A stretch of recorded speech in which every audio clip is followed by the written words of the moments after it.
What we do know is that Giannis is still in limbo right now. The Milwaukee Bucks, they made their play.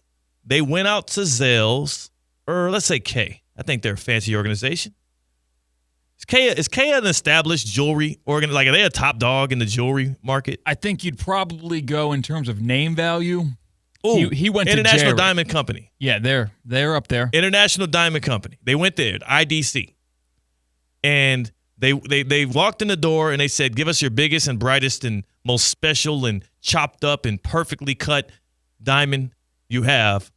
We want to propose to Giannis to keep him here. And IDC looked around. They got the greatest one. They got this huge piece. It looked amazing. It was flawless. It was beautiful. They brought it to the table. And then when the Bucks went to swipe the card, it was like, oh, we can't afford that. So then the surface person at IDC was like, okay, whoa, well, how much do you have? Bucks pulled out their wallet, showed them how much they got. And then they turned around and walked back with Miles Turner and a stretch and wave of Damian Lillard. That was the answer. That's what they could afford this offseason. It's over.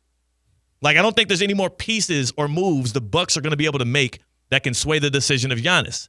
They got this big special ring for you, but it was all they could afford.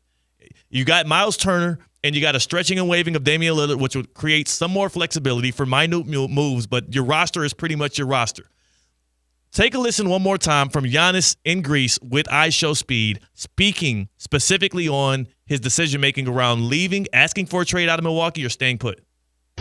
LA, the tax is bad. New York, tax is bad. Yeah. Hell nah. A lot of people tried to convince me to go and play there and stuff. Oh, nah. No. So you staying in Milwaukee? Probably. We'll see. See. Probably. I love Milwaukee. He said, I love Milwaukee at the end there, but he was obviously non-committal because he's in a wait-and-see mode as he vacations in Greece and tries to figure out what his future is going to be. My question is, well, here's the thing. What I'll say first off, Giannis is not winning another ring in Milwaukee, at least over the next 3 or 4 years, unless for incredibly good injury luck on the Bucks' behalf or an insane level of play that he's able to reach that takes him to a whole nother level, a whole nother monster, and they can get through the East. And you know, once you get to the finals, anybody can win. I just don't see it happening, as in they're not going to be able to build a championship team around Giannis over the next 3 years, given their situation. So if he stays in Milwaukee, that mountain feels incredibly high to climb to get back to Titletown.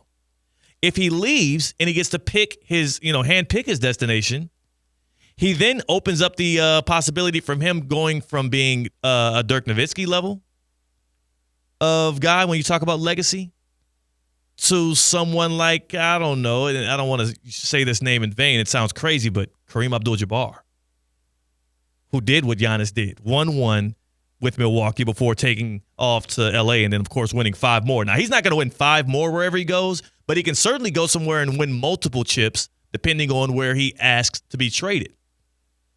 Here's the question, though.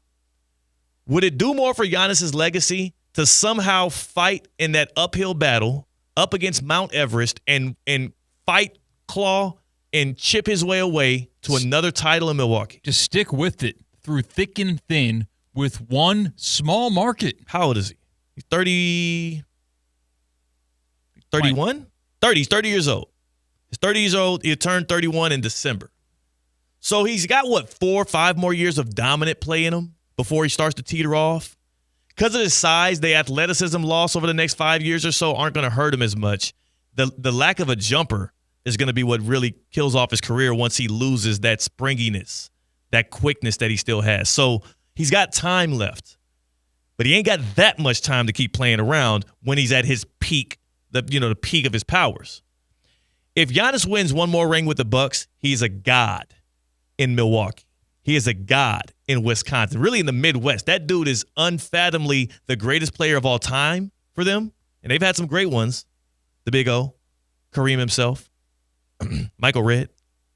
Sam Cassell played there? I don't think Sam Cassell played there. All right. Celtics, Timberwolves. I don't remember him in a Bucks uniform. Throw it out there. It was just saying. It's worthwhile to throw some people out there like that. But Giannis could already be considered in that conversation. He would cement it for sure and be a instant statue guy in that state and in that city with another title. He probably already has earned that.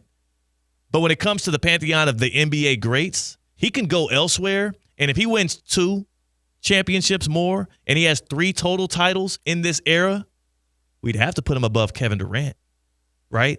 Like we'd have to have the argument about where he stands, even when you're comparing him to guys like Tim Duncan at that point, who won 5, but he did it all in a Spurs uniform, and he did it over the span of 20 years with a level of consistency and a level of elite coaching that Giannis would be able to match his resume up against and say, well, I had a little more adversity than that guy had. Is right now he above Kawhi Leonard? No. That would put him over Kawhi Leonard. I think 2 rings. Yeah, or one more ring in general would put him over Kawhi. Whether it's here or there. Right now, I feel like they are close. If you look at people's rankings of all-time greats, they are close right now. But he's in that bucket. He can pull himself out of it in both of these scenarios, with a ring in Milwaukee or 2 rings elsewhere. But which one would do more for his legacy? Which one would matter more to Giannis himself? And based on the way he has acted over the past 4 or 5 years as he's flirted with free agency or requesting trades, and also based off of his overall temperament, I would assume he would prefer even the chase of one more ring in Milwaukee, even if you tell him that behind that door is no promises of you getting a championship. I think he would prefer the chase of that and staying in a Bucks uniform versus even if somebody promised him, you leave and go to Miami, you leave and go to L.A., you leave and go to New York, and I guarantee you'll get 2 rings over the next 6 years. I think he would still just take the chase of the championship in Milwaukee, which is why I am all the way out on any talks of Giannis becoming a free agent or requesting a trade. I think it's never going to happen. Yeah, I think if you go to something that anyone can relate to or think and compare of, I think it's all clear and obvious, and this might be the extreme situation. I think LeBron's championship with Cleveland weighs heavier in his legacy than both the ones in Miami. He would say that. And I think basketball fans in general respect that championship more than 4 competitive seasons for a championship in Miami, 2 of those capped off with championships. Ring culture has already inflated the value of one singular ring in general, which is hard to say. How can you inflate the value of one championship? I do believe we inflate the value of just one championship alone, but the toxicity of ring culture has also created this other like the dichotomy between a ring with one team where you earned it and you were drafted by them and you are a legend in that city versus the mercenary ring. Because while you can say LeBron's greatest ring is Cleveland, his least valued ring by everybody is 2020 in LA. Nobody even remembers that one. People barely talk about it. People discuss that ring, and I know it's partially because of the bubble, but they discuss it as if it almost like doesn't matter. Even Lakers fans themselves will discredit that ring, and it benefited them. Like KD's 2 rings in Golden State, ask him how that's going for him. Doesn't really matter. Yeah, and it's also just a next level. When you're in this upper echelon of athletes in the NBA, we're splitting hairs here, and we're acting like a championship if you ask any professional athlete in general, but when you're being compared against the greats, no, we do have to split hairs. Yeah, and we do have to put a delineation between which one matters more, which ones carry more weight, which one tells you more about a player and the legacy they're leaving. Who was the person that came up with the analogy of being the bus driver? I think it was Shaq. He was like, are you on the bus or are you the bus driver? Because Shaq and Chuck, they're the bus drivers. They were saying Kenny the Jet Smith was on the bus, using that analogy. I don't think it just matters these days whether or not you were driving the bus. It also matters the location in which your bus is, right? It matters your bus route. And we credit Kawhi Leonard in an impeccable way and deservingly so for that ring with the Toronto Raptors, not because it was his homegrown team, but also because of the route that they had to take to it. But then at that same token, we look at it and we say, well, they wouldn't have won the ring if KD didn't go down.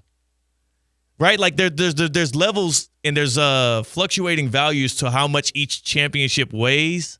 And another ring in Milwaukee would weigh heavier, probably by 2 times, than any other ring that Giannis can get anywhere else in any other situation. And I think that weighs heavily on his heart. He's a guy that's big on loyalty, big on